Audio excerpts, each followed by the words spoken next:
करना है ASP.NET Core,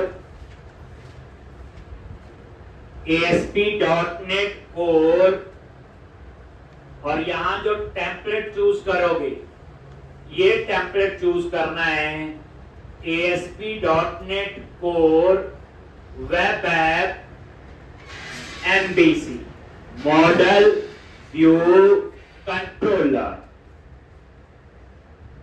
यानी ये ASP.NET Core में MVC का प्रोजेक्ट है।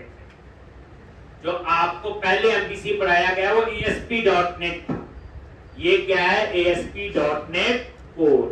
कोर में फर्क इतना ही है कि किसी भी प्लेटफॉर्म पे ये रन हो सकता है। इसमें टैग हेल्पर यूज होते हैं, इसमें TI का कंसेप्ट है, डिपेंडेंसी इंजेक्शन, याद है? एक देन नेक्स्ट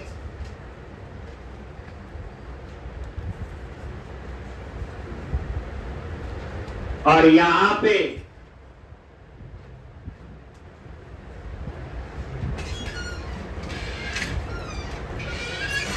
प्रोजेक्ट का नेम, तो यहां पे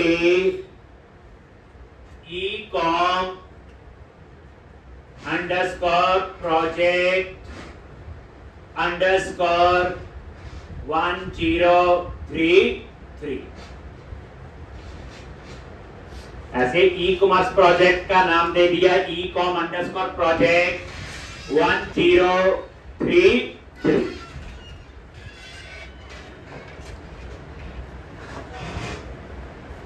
कहां सेव करना है? ब्राउज पे क्लिक किया, मैंने बोला डी ड्राइव के अंदर ASP.NET Core फोल्डर बनाओ। आपने जहां सेव करना वो आपकी मर्जी। एक then click on next.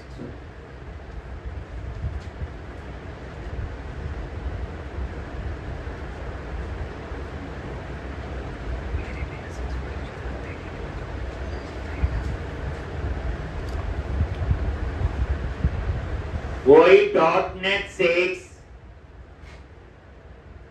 .NET 6 लिखा है लॉन्ग टर्म सपोर्ट, और यहां चूज करो ऑथेंटिकेशन टाइप इंडिविजुअल अकाउंट।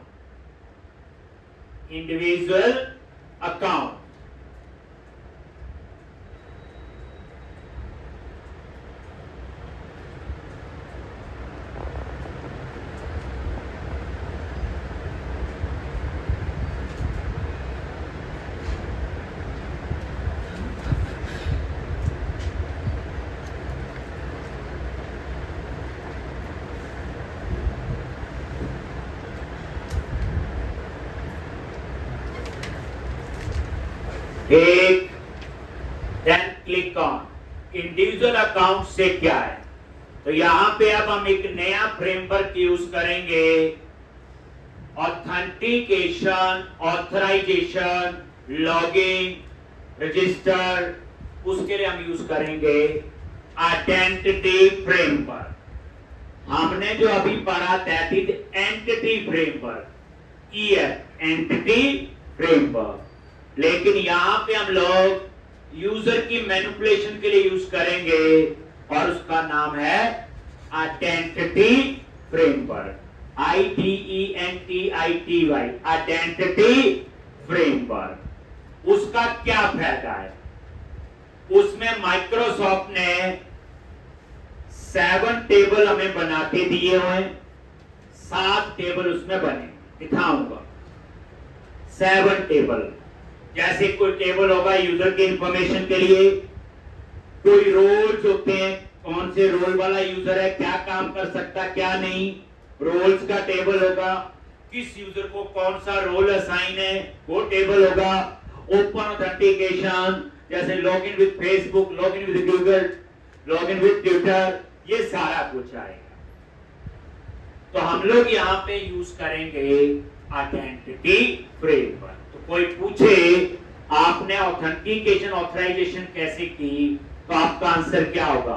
हमने यहां यूज किया आइडेंटिटी फ्रेमवर्क। इसमें कुछ चीजें प्री डिफाइंड है, वो मैं आपको बताऊंगा जब यूज करूं। ये जरूर पहले चूज करना पड़ेगा इंडिविजुअल अकाउंट, बाद में ऑप्शन नहीं आती है। Click on create.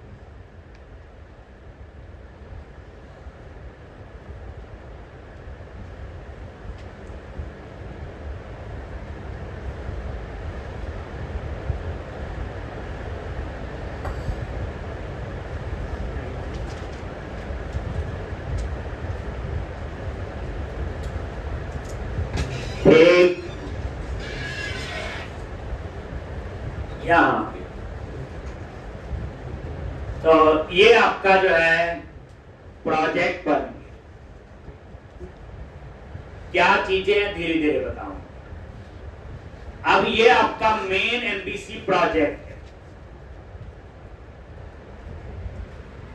तो अब हम लोग यहाँ पे ये मेन एमबीसी प्रोजेक्ट, कोई मॉडल व्यू कंट्रोलर, कहानी आपको पता है, बाद में देखेंगे क्या है इसमें।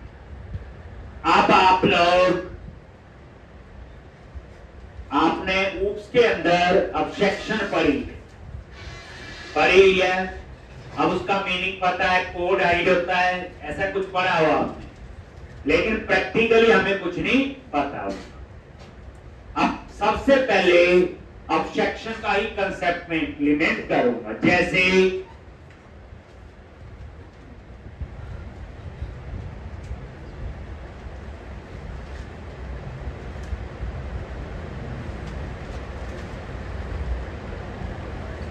फाइल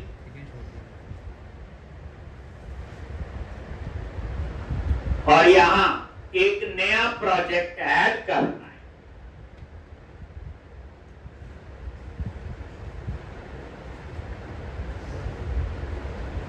और add new project.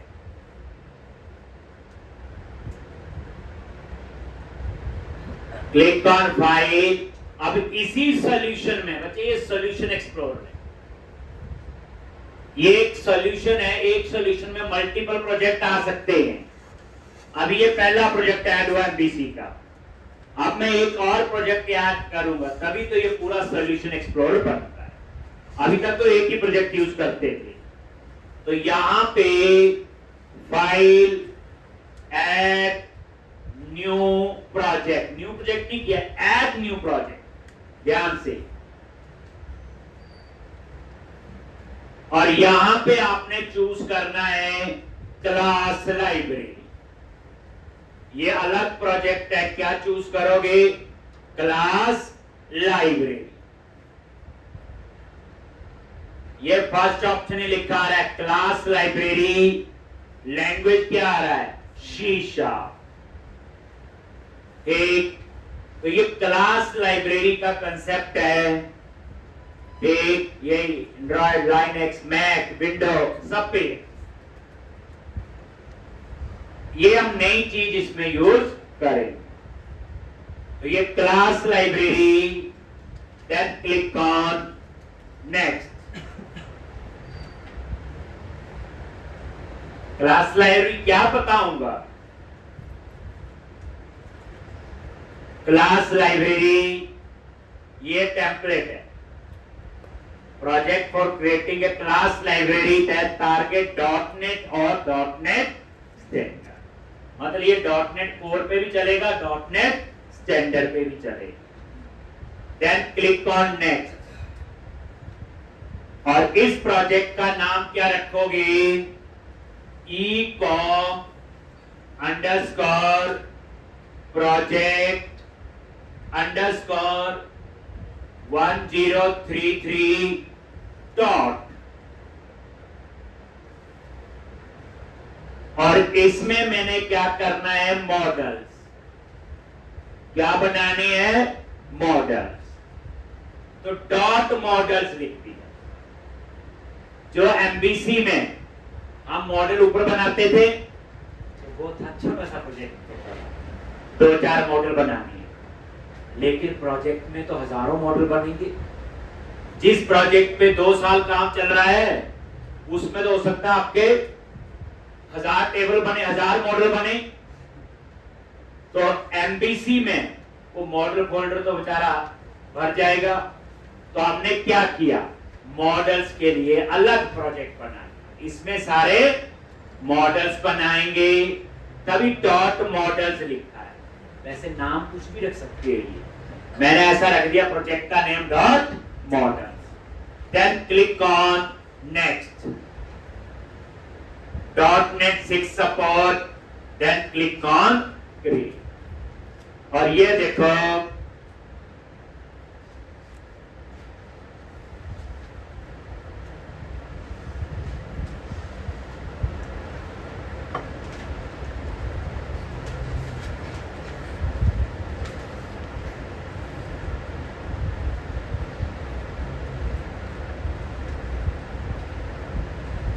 ecom project आ गया ना, एक और 1033.model। ये क्लास लाइब्रेरी। अब ये नई चीज आपके लिए आ गई, क्लासेस। पता है आपको, जो क्लासेस आप C++ में पढ़ते हैं या जो आज तक हम पढ़ते आए हैं, बनाते थे जो क्लास, वो क्लासेस थी non compiled, that compiled with project. जैसे आप कोई क्लास बना देते थे, कंपाइल कब होती था, प्रोजेक्ट कंपाइल होता था। C++ में आप क्लास बना देते हो, कंपाइल कब होती, जब वो प्रोग्राम कंपाइल होता है। इसलिए हम उनको कहते हैं non compiled classes that compiled with project.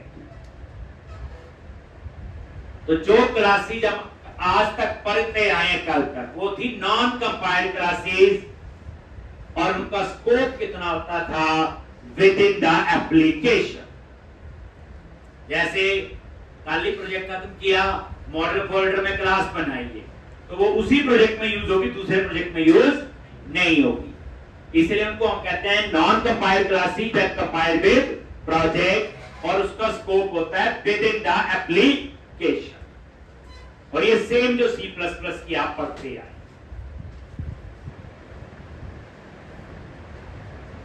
लेकिन आपने प्रोजेक्ट में देखा, जो पुरानी प्रैक्टिस की, एसक्यूएल कनेक्शन क्या थी, क्लास। एसक्यूएल डेटा रीडर क्या थी, क्लास। अब एसक्यूएल कनेक्शन क्लास जो थी, उसको तो हम एक से ज्यादा प्रोजेक्ट में भी यूज किए, देखा नहीं, न्यू प्रोजेक्ट करके SQL connection, SQL command, SQL data reader कितनी बार यूज की। वो भी क्लासेज है, लेकिन वो कौन सी क्लासेज होती, कंपाइल्ड क्लासेस, जिनको आप एक से ज्यादा प्रोजेक्ट्स में यूज कर सकते हैं। तो आप लोग माइक्रोसॉफ्ट से काम थोड़ी, हम भी क्या यूज करेंगे, कंपाइल्ड क्लासेस। तो ये जो क्लास लाइब्रेरी होती, ये क्या होती है, कंपाइल्ड क्लासेस हैं, जिन्हें हम एक से ज्यादा प्रोजेक्ट्स में यूज कर सकते हैं।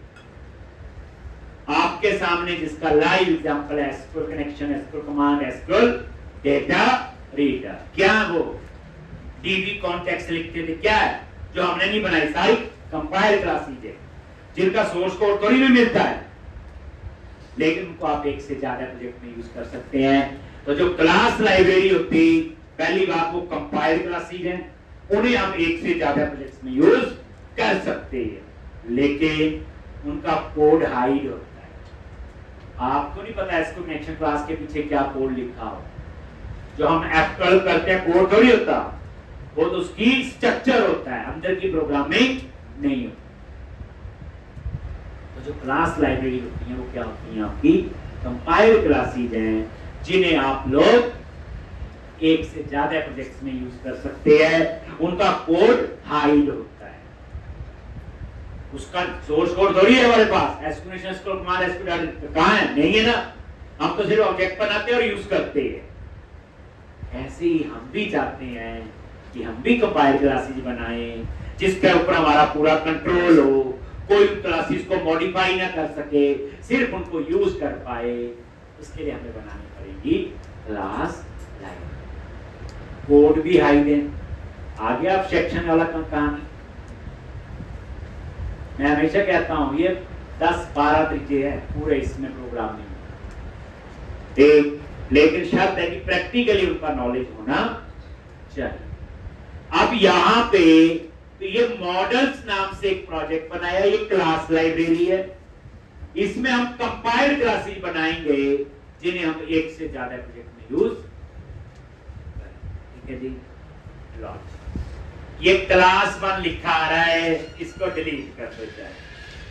लॉन्च डिलीट कर दिया, हम खुद बनाएंगे जैसे हमारी रिक्वायरमेंट हो।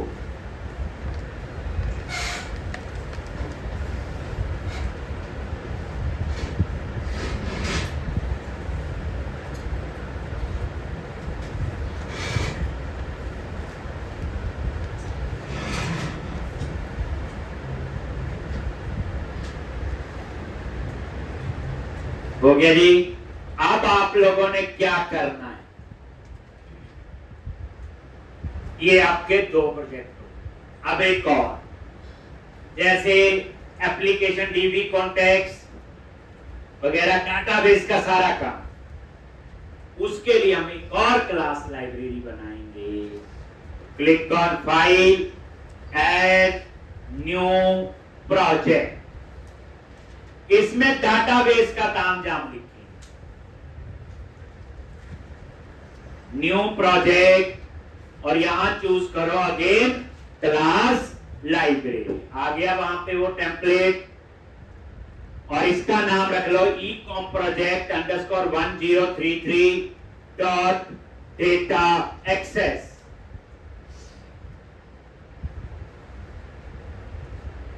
एक प्रोजेक्ट में अब मल्टीपल प्रोजेक्ट बनेंगे। असली तो बच्चे आज से शुरू, ये बच्चे एक इंस्टीट्यूट का कोर्स नहीं। आज के बाद आपको ये फील होगा कि हम एक जॉब कर रहे हैं और वहां बैठ के हम प्रोजेक्ट बना रहे हैं। बस फर्क इतना, यहाँ प्रोजेक्ट में पूरी गाइड कर रहे हैं, गाइडेंस दे रहे हैं पूरी, बस इतना फर्क। अब आप क्लिक ऑन नेक्स्ट, और यहां पे नेम दे दिया ecom _project _1033 dot data access.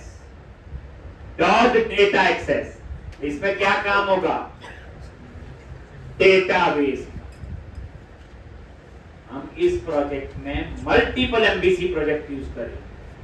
मैंने क्या बोला था, ये ऐसा स्ट्रक्चर बनाने जा रहे जितना मर्जी बड़ा प्रोजेक्ट हो सब पे काम करें। नेक्स्ट .NET 6 और क्रिएट। अब ये एक और क्लास लाइब्रेरी बन गई।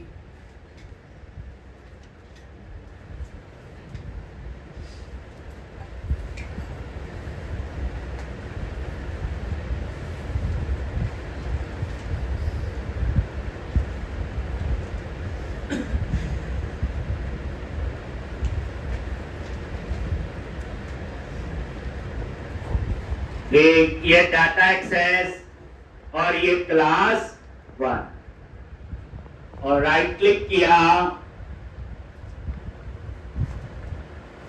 डिलीट, और ये क्लास 1 को डिलीट कर। तो ये देखो कितने प्रोजेक्ट बन गए, 3। मेन प्रोजेक्ट एक ही एमबीसी, तो क्या बन गए, क्लास लाइब्रेरी। क्लास लाइब्रेरी क्या होती, कंपाइल्ड क्लासेस हैं जिन्हें हम एक से ज्यादा प्रोजेक्ट में यूज कर सकते हैं। परफॉर्मेंस बेहतर होगी, जो चीज पहले से कंपाइल है, कोड हाइड होगा, पूरा कंट्रोल भी होगा। और इनको हम लोग असेंबलीज भी कहते हैं। क्या कहते हैं इनको, असेंबलीज। और इन फाइल की जो एक्सटेंशन होती है क्लास लाइब्रेरी की, .dll, डायनामिक लिंक लाइब्रेरी। आपने एक .exe सुना होगा, इसमें जो होती .dll, डायनामिक लिंक लाइब्रेरी।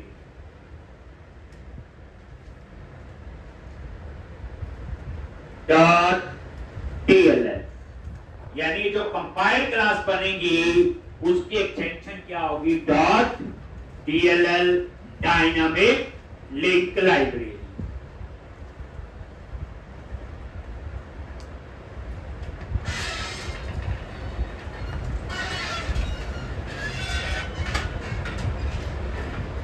एक और ये क्या होती है आपकी कंपाइल्ड क्लास।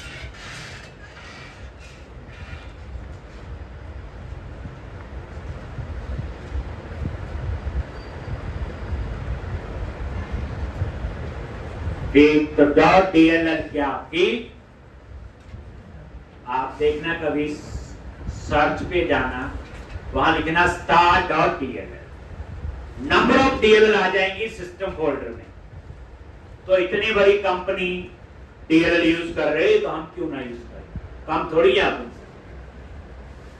वो जो डीएलएल है हम वो ही बनाएंगे, अपनी बनाएंगे और उन्हें हम प्रोजेक्ट में यूज करेंगे। एक तो ये वही डीएलएल है, dynamic link library compile classes है, इनको हम असेंबलीज भी बोलते हैं। इन्हें हम एक से ज्यादा प्रोजेक्ट में भी यूज कर सकते हैं, करेंगे पता चल जाएगा, तभी तो है। देखो एक और क्लास लाइब्रेरी बनाओ,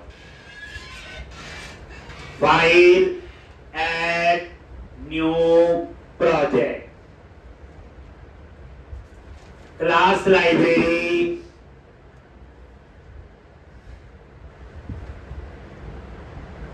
then click on next,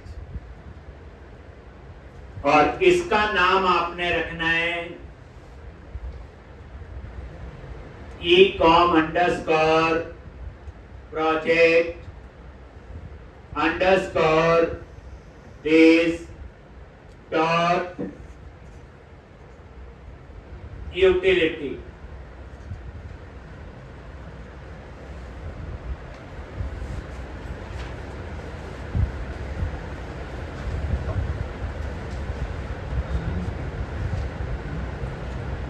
dot utility,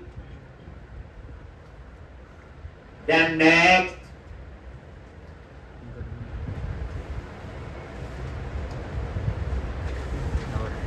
then click on create.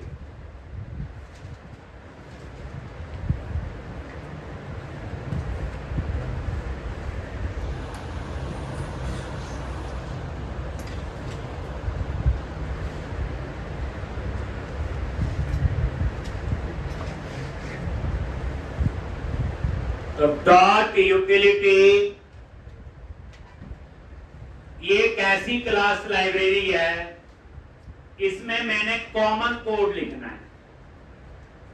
जैसे मान लो ईमेल का कोड है, पूरे प्रोजेक्ट में कई जगह चाहिए तो पूरी कॉन्फ़िगरेशन मैं एक जगह लिखूंगा। पेमेंट का कोड है, पेमेंट कैसे होगी, तो उसकी सारी कॉन्फ़िगरेशन मैं एक जगह करूंगा और यूज पूरे प्रोजेक्ट में 4 जगह करूंगा या 10 जगह।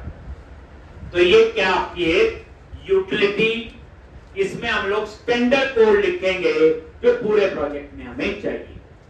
ठीक, और ये वाला कोड तो हो सकता है दूसरे प्रोजेक्ट में भी काम कर जाए।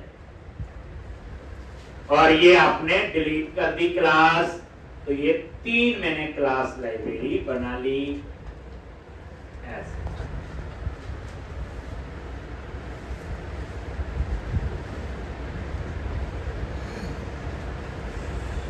चले आगे।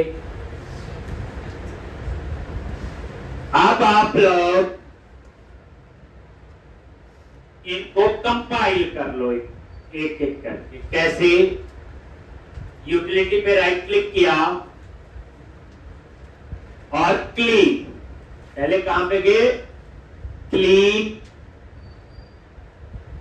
और उसके बाद फिर उसी प्रोजेक्ट पे राइट क्लिक करके बिल्ड, और ये कंपाइल हो। जैसे कंपाइल हुआ तो यहां पे इन्होंने उस डीएल फाइल का नाम दिया .dll एक्सटेंशन, और ये कहां बनी है मैं दिखाऊंगा। दूसरे प्रोजेक्ट पे आ जाओ, मॉडल पे राइट क्लिक किया, क्लीन, और फिर मॉडल वाले पे राइट क्लिक करके फिर कंपाइल हो गया।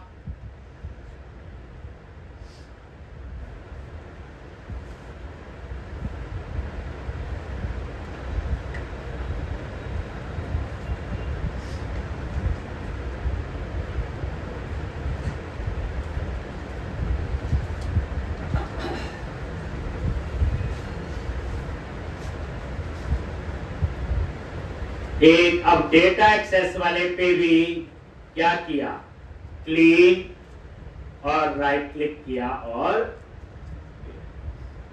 कोई एरर हो तो बता देगा, लिखा आता है 0 फेल।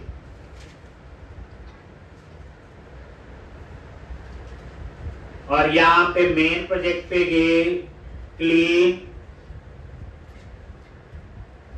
और राइट क्लिक किया और एक कंपाइल करके देख रहे कोई एरर तो नहीं है, एरर तो भी आने हैं,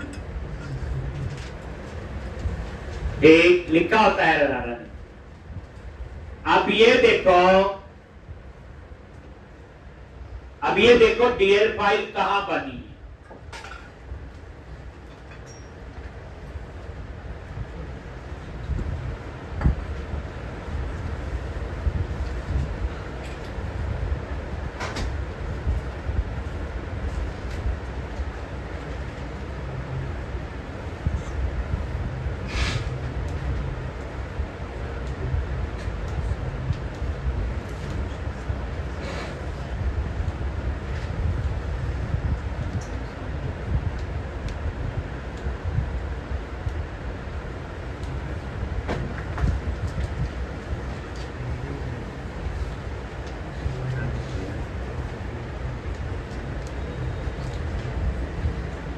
अब यहां पे जैसे यूटिलिटी की देखनी है तो इस प्रोजेक्ट पे राइट क्लिक करो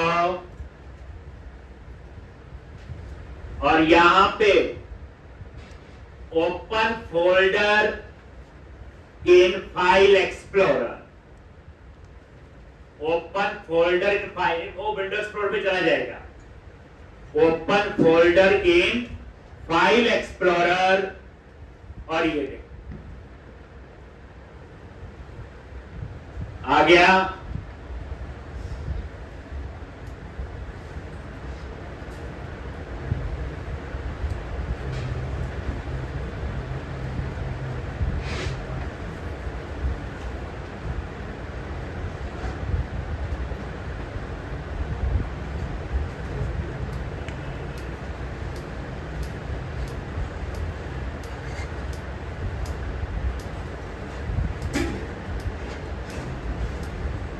एक और यहां पे ये आ गया देखो अपने आप, और ये फोल्डर बन गया प्रोजेक्ट का नेम और ये आपका जो प्रोजेक्ट है। और इसके अंदर ये देखो पिन फोल्डर, पिन के अंदर टीबग फोल्डर और टीबग के अंदर .NET 6 और यहां पे है वो DLL फाइल। ये अब ये DL फाइल मैंने आपको दे दी, आप घर ले गए, कॉपी किया और ये मैंने डेस्कटॉप पे रख दिया। अब इसका सोर्स कोड तो नहीं है आपके पास, वो तो मेरे पास है, आप इसे यूज कर सकते हैं। यूज कैसे करना वो भी हम आगे आएंगे एक, बट आप इसका सोर्स कोड नहीं देख सकते। और किसी का मान लो तो वो क्या करेंगे, right click open with notepad देख लेते हैं। लो फिर आपको कुछ भी समझ नहीं आएगा तो क्या करोगे, ऐसे बात देखो दोबारा से मॉडल वाले प्रोजेक्ट पे आओ, राइट क्लिक करो और यहां पे open folder in file explorer, आगे सेम और यहां कौन सा फोल्डर है, बिन, बिन के अंदर टीबग, टीबग के अंदर .NET 6 और ये है वो DL फाइल।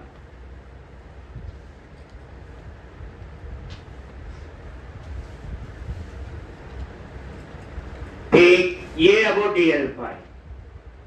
दोबारा से डाटा एक्सेस वाले पे राइट क्लिक किया, same open folder in file explorer, same bin debug, .NET 6 और ये आ पता चल गया। तो ये क्या है, कंपाइल्ड क्लासेस है। क्या एक्सटेंशन है इसकी, डॉट एक नेक्स्ट। चले आगे, चलो तो सबसे पहले क्या करो, मेन प्रोजेक्ट में जाओ और यहां पे जो ये मॉडल फोल्डर है इसको यहां से कट कर दो। थोड़ी बात देखना क्या बनता है इस प्रोजेक्ट का। मॉडल पे राइट क्लिक किया और कट कर दो। और मॉडल के लिए हमने प्रोजेक्ट बनाया हुआ नीचे मॉडल्स, वहां जाके क्या कर दो, पेस्ट लो।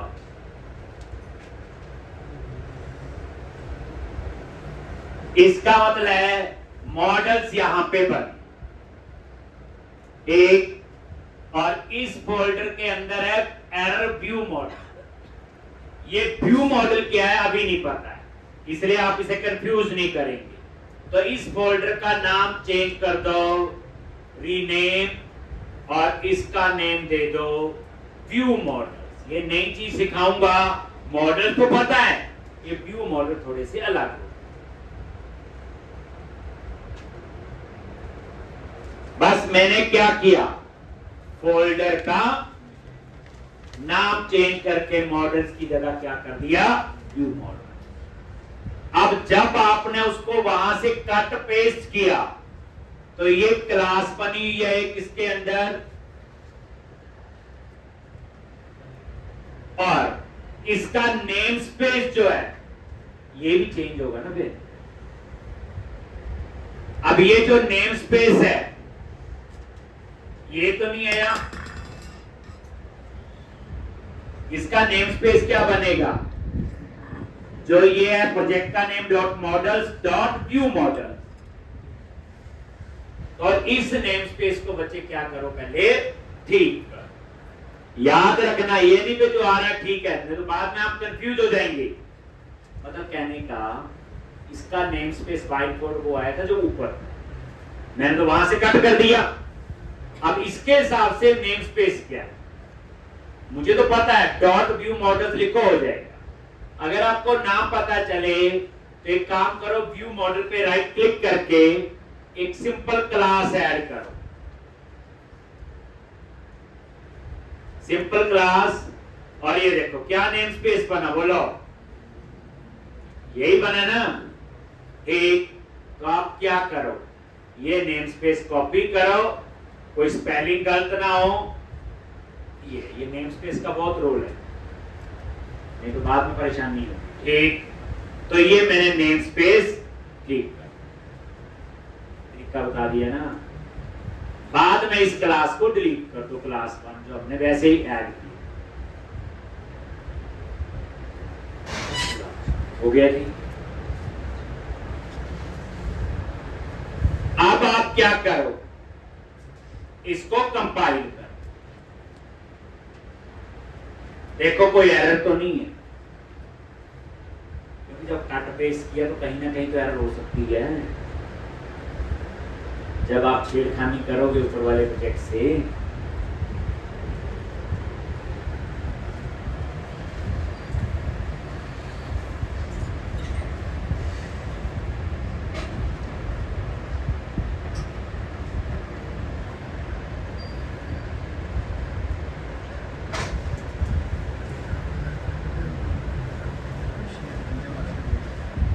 अब ये जो प्रोजेक्ट है आपका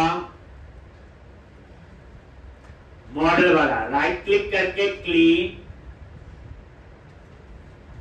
और राइट क्लिक करके क्या कर दो, देख लो कोई एरर तो नहीं है, 0 फेल आ रहा है, इसका मतलब ठीक। अब यहां तो 0 फेल आ गया, ये कोड ना लिखना, ये तो अपने आप ही आ गया। ये क्या होता है, बात की बात। तो मॉडल वाले में कोई एरर नहीं, फिर जहां से कट किया वहां देखो, पंगा तो वहीं होगा।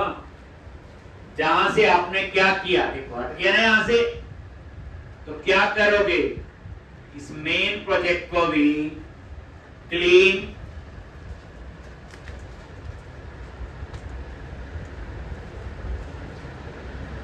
और राइट क्लिक, और ये देखो एरर आ गई। क्या आगे एरर, क्यों एरर आए, वो मॉडल फोल्डर वहां से कट हो गया, हो सकता है वो चीजें कहां यूज हो रही है। देखो होम कंट्रोलर में एरर है, ये देखो 3-4 जगह बता रहा है, तो जहां एरर है उस पर डबल क्लिक कर दिया, पहले ये आ गई और ये डबल क्लिक किया अपने आप यहां पे आ गया, तो यहां पे ये देखो ये है एरर व्यू मॉडल। अब इसमें एरर है, अब ये एरर व्यू मॉडल तो इस प्रोजेक्ट में है ही नहीं है ना, तो क्या करोगे, यहां पे वो नेम स्पेस चाहिए और वो प्रोजेक्ट चाहिए। तो अब आप एक नई चीज और सीखोगे, ये जो एरर व्यू मॉडल क्लास है, अब तो ये किसी और प्रोजेक्ट में बनी है और यूज कहां करनी है, इस प्रोजेक्ट में होम कंट्रोलर पे लिखा हुआ है इन्होंने, तो ये एरर व्यू मॉडल यहां एक्सेस कैसे होगा, ये देखो जैसे आप इस पे गए तो यहां नेम स्पेस नहीं आ रहा है क्योंकि ये किसी और प्रोजेक्ट में। तो अब आप ये देखो, तो यहां पे आप मेन प्रोजेक्ट पे आ जाओ और किस प्रोजेक्ट का रेफरेंस ऐड करो, मॉडल वाले। कैसे ऐड करोगे, मेन प्रोजेक्ट पे राइट क्लिक किया, ऐड प्रोजेक्ट रेफरेंस, दूसरा प्रोजेक्ट, तो उसका रेफरेंस एक बार ऐड करना पड़ेगा, फिर उसकी हम सारी चीजें यूज कर सकते हैं। यही तो बताया कि DLL को आप एक से ज्यादा प्रोजेक्ट में यूज कर सकते हैं। तो मेन प्रोजेक्ट पे राइट क्लिक किया,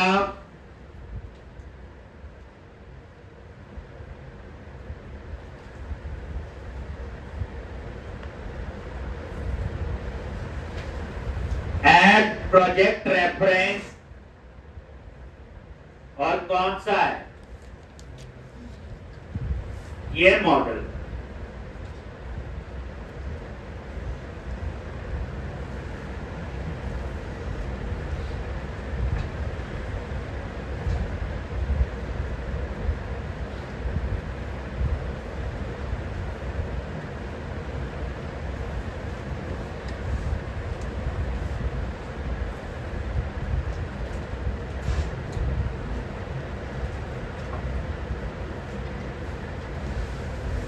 देन ओके,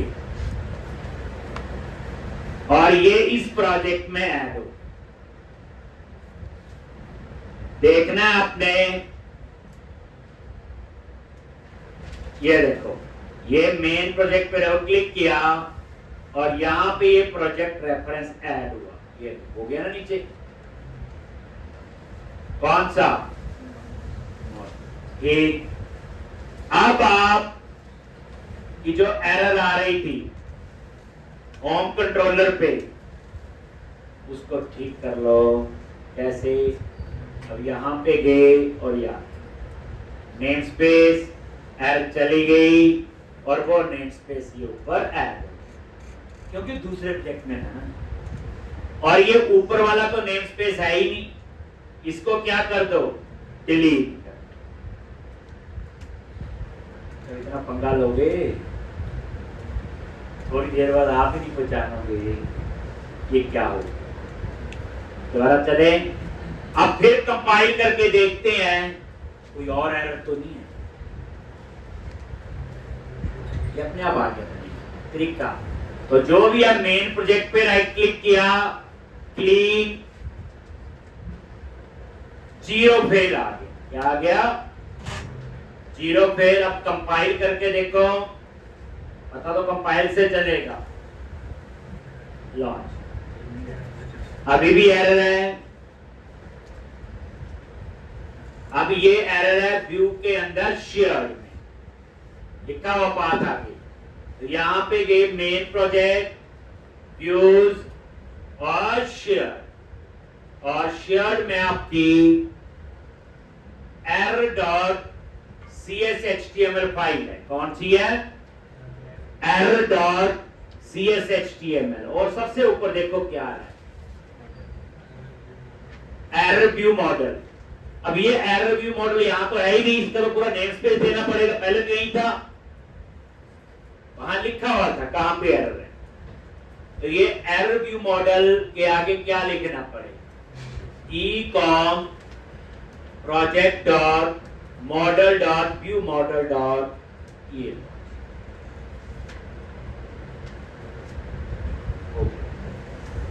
पहले ये नेम स्पेस नहीं था,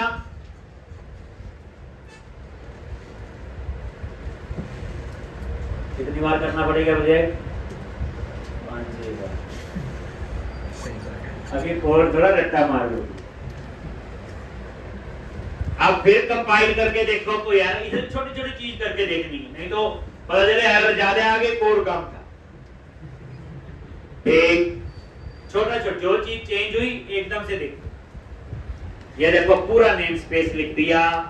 अब फिर मेन प्रोजेक्ट को कंपाइल, जब तक एरर 0 नहीं हुई तब तक आगे नहीं जाना। क्लीन और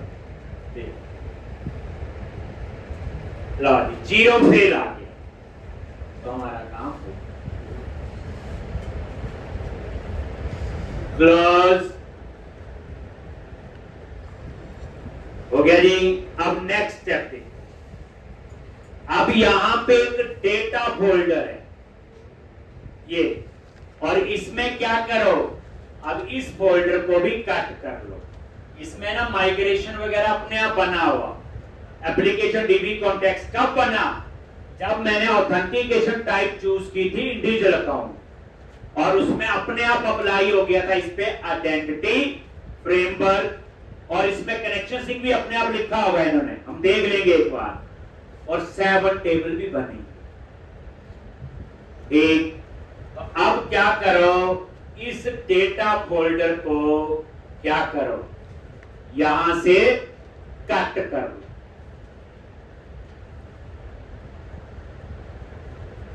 समझिए? और इसको कहां पेस्ट करना है बोलो आप? डेटा एक्सेस वाले प्रोजेक्ट पे गए और पेस्ट कर दिया जी। और ये डेटा फोल्डर की कहानी पता है। सबसे पहले माइग्रेशन फोल्डर डिलीट कर दो, बाद में बनाएंगे ऐड माइग्रेशन। लो ये भी डिलीट कर दिया। अब एप्लीकेशन डीबी कॉन्टेक्स्ट क्लास के नेम स्पेस ठीक करो। जब कट पेस्ट किया तो चेंज हो गए होंगे ना। ये देखो यहां नेम स्पेस आ रहा है डाटा, और यहां पे नेम स्पेस क्या होगा? प्रोजेक्ट का name dot data access dot data. ये देखो, तो पहले तो ये नेम स्पेस ठीक करो। कैसे करोगे? या तो लिख लो डेटा एक्सेस डॉट डेटा।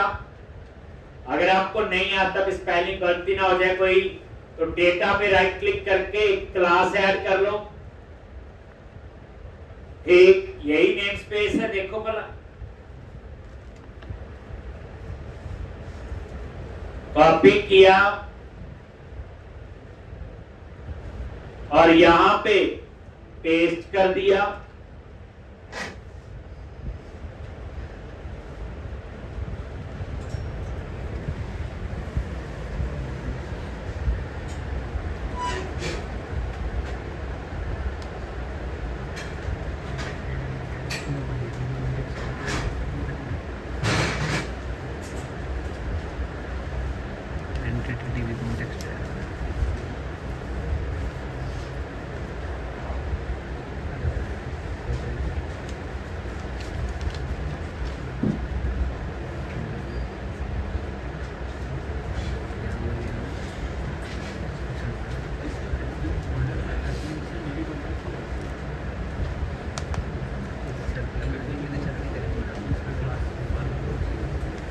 ठीक है जी।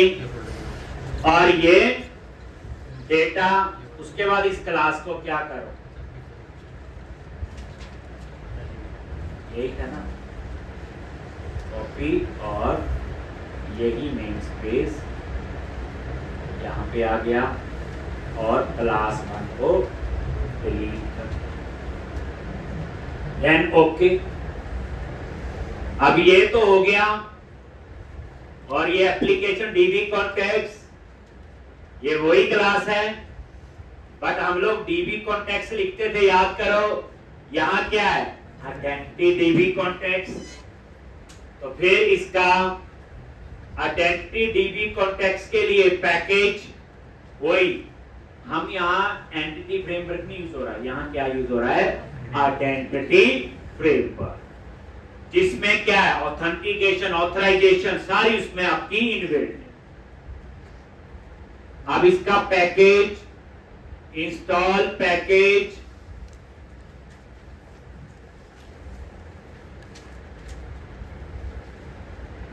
तो यहां पे इंस्टॉल विद पैकेज मैनेजर,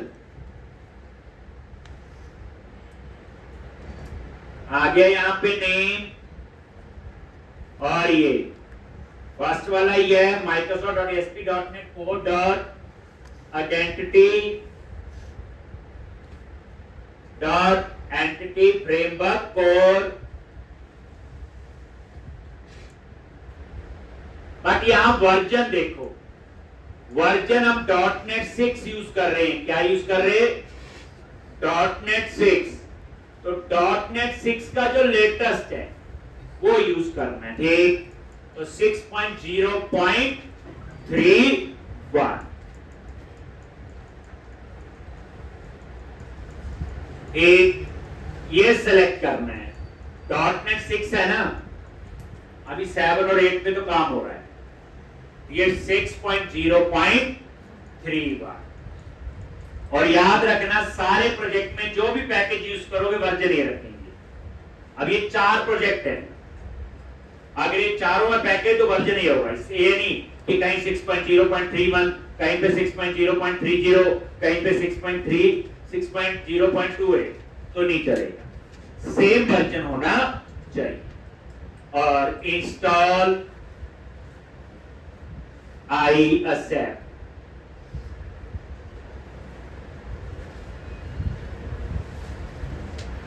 ठीक। और ये हो,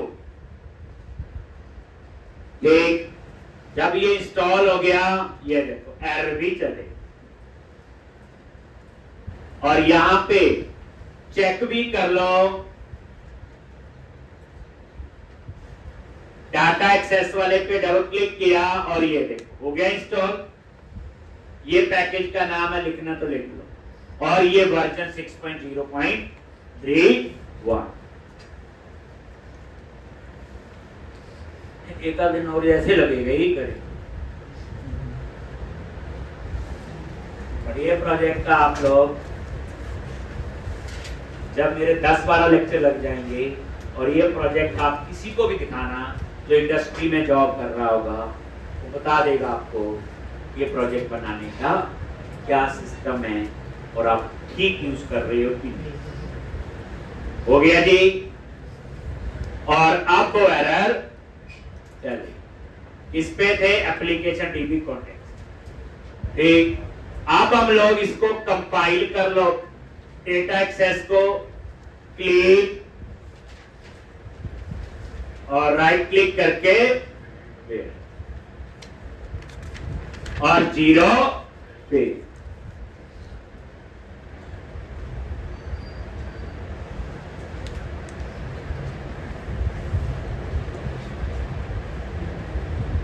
एक।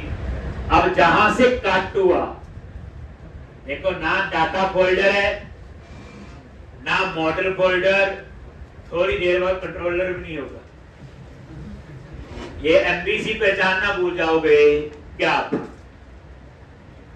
अब इसको कंपाइल करो मेन प्रोजेक्ट, तो मेन प्रोजेक्ट पे राइट क्लिक किया, क्लीन, और फिर राइट क्लिक किया क्या और एरर आ गया। और ये एरर कहां पे है?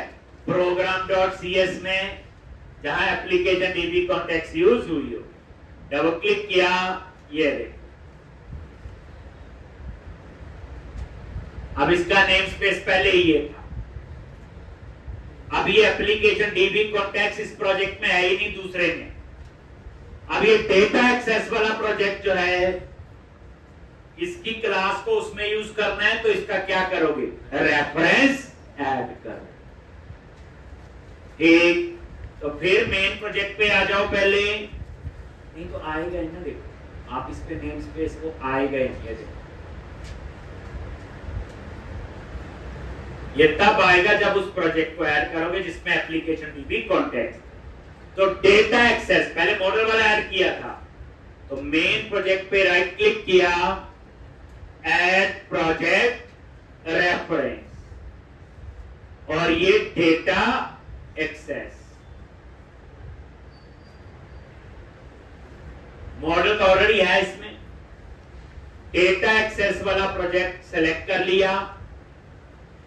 मैं तो बोलता यूटिलिटी भी कर ही लो, बाद में इसने बोलना नहीं। मेन प्रोजेक्ट में तो यूज होंगे ही।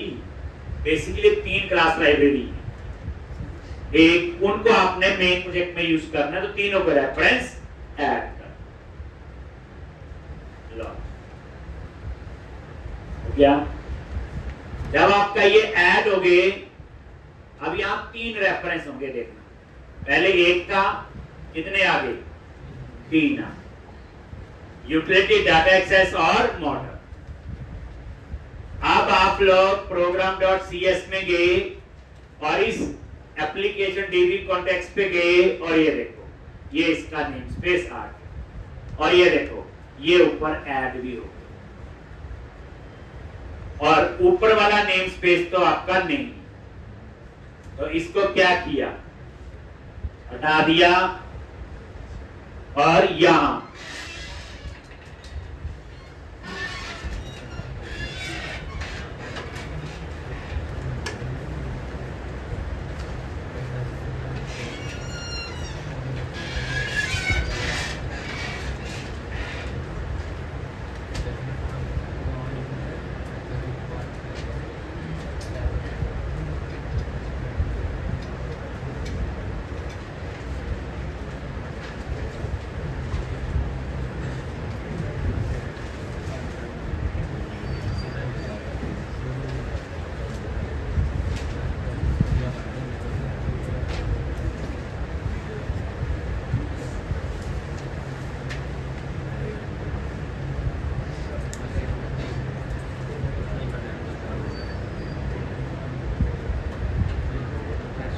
एक, अब आप मेन प्रोजेक्ट को कंपाइल कर लो।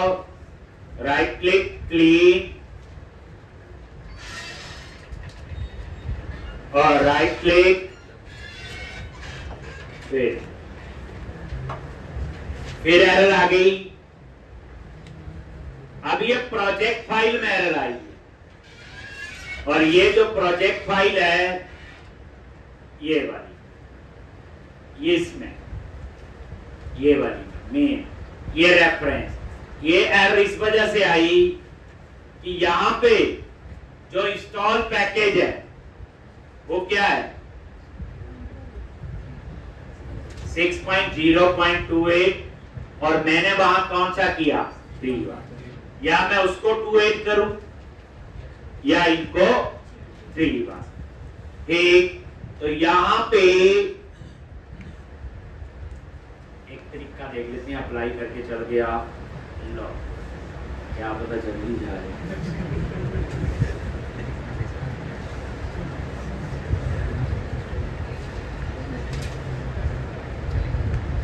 ये इसमें पहले से इंस्टॉल्ड है ना, देखो ये तो आपको पता ही है ना, टूल्स, एसक्यूएल, और ये आपका वो एंटिटी फ्रेमवर्क कोर, लेकिन ये आइडेंटिटी वाला है। ये बाद में देखेंगे, पहले मैं देख लूं चलता है नहीं तो क्या करना पड़ेगा? इनको अपडेट करना पड़ेगा। क्या पता ऐसे चल जाए, मुझे नहीं पता चलेगा कि नहीं। एक बार चल गया था इतना।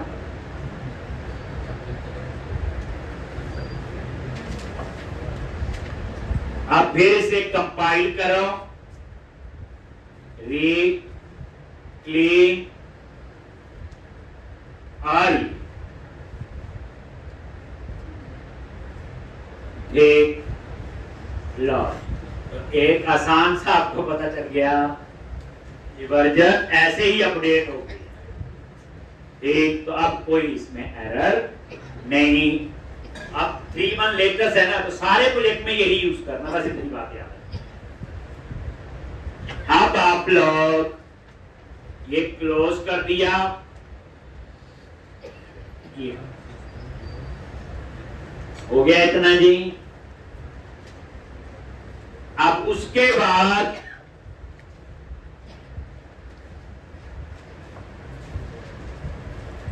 मेन प्रोजेक्ट पे आ गए और यहां पे ये एरियाज, और इसके अंदर एक एरिया बना हुआ जिसका नाम है आइडेंटिटी। ये मैंने नहीं बनाया, जो आइडेंटिटी फ्रेमवर्क यूज हुआ अपने आप बना। एरिया बोले तो एक मॉड्यूल है, एरिया बोले तो एक एमबीसी प्रोजेक्ट है। एरिया क्या? एक एमबीसी प्रोजेक्ट। एक जैसे मेरे प्रोजेक्ट में अलग अलग मॉड्यूल है, तो मैं एक एक मॉड्यूल के लिए एक एक एरिया बनाऊंगा। जैसे सबसे पहले कस्टमर पे राइट क्लिक करो, सॉरी एरियाज पे राइट क्लिक किया, ऐड एरिया, और ये कस्टमर कौन है? जिसने शॉपिंग करनी। तो पहला एरिया हम बना रहे कस्टमर नाम से, और ये कस्टमर का क्या होगा? एक मॉड्यूल होगा। तो जो एरिया जो है वो क्या? एक मॉड्यूल है। जैसे एरिया पे क्लिक किया और एमबीसी एरिया, ये देखो एरियाज पे राइट क्लिक किया, ऐड एरिया, एमबीसी एरिया और ऐड कर।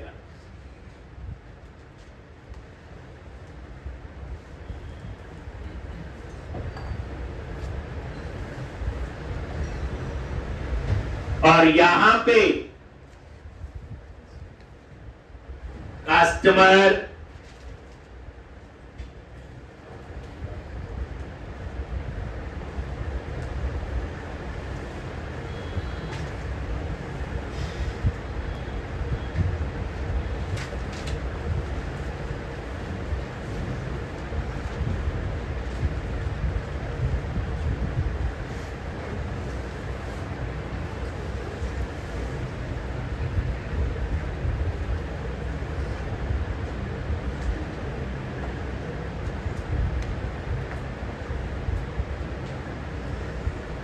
और ये देखो ये कस्टमर एरिया बना, इसके अंदर controller folder, data folder, model folder और व्यू।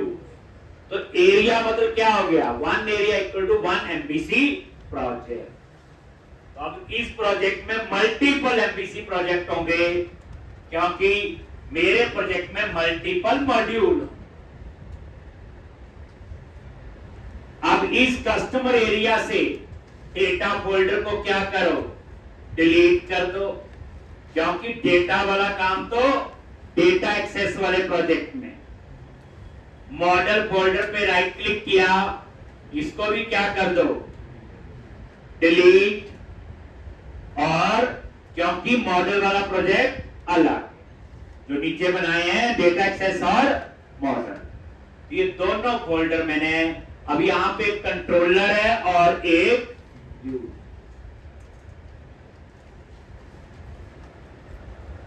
तो ये कस्टमर क्या है? मॉड्यूल हो गया, दैट इज एरिया।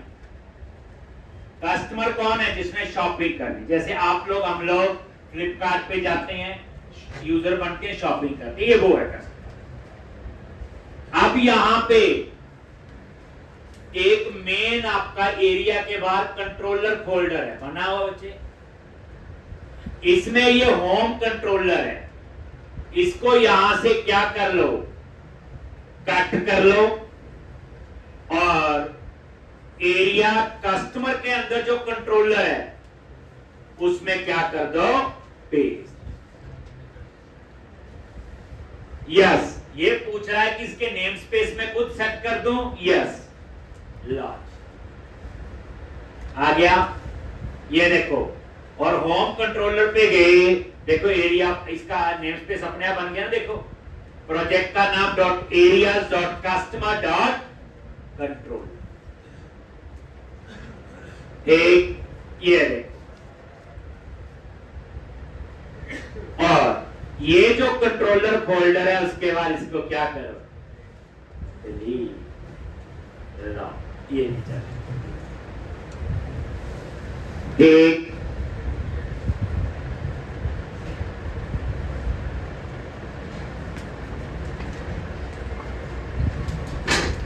तो इस तरह से ये था आपका, बन गया।